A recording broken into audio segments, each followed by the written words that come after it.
Darvesh-ku. Tilamchilar ham ko'payib ketgan. Hozir haydab yuboraman. To'xta, oddiy tilamchi emas bu. Bunga tishim o'tmaydi. Xo'jayin, hozir haydab yuboraman. Hozir ko'rasiz. Turay. Bu xususiy hudud. Men ketadigan joyda emas, o'zim uyimda o'tiraman, ko'chada. Sandagilarni juda ko'pini ko'rganman. Tur. Men ham sizga o'xshaganlarni ko'pini ko'rganman.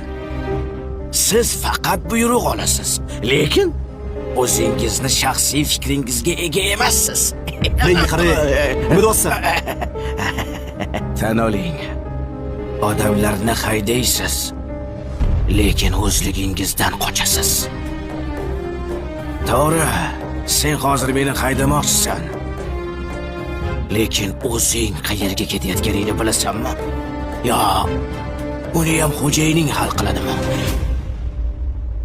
Bilasanmi? Men har doim yolg'iz yuraman. Chunki odamlar ko'p, lekin ishonch yo'q. Ko'zlar bor, ko'rmoq yo'q. Quloqlar bor, lekin eshitadigan odam yo'q. Og'ayni, agar iloji bo'lsa, jasadimni ham o'zim ko'mgan bo'lardim. Chunki janozamga kelgan odamlar men haqimda emas, oyoq kiyimi haqida qayg'uradi. Oyog'im loy bo'lib qolmadimikin deb qayg'uradi.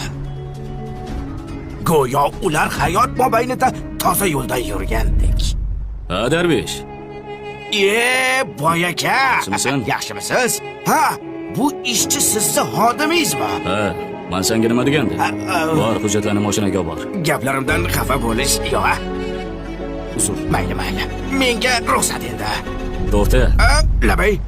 To'g'risini ayt. Nechta diploming bor? Buncha ko'p narsani qatdan bilasan?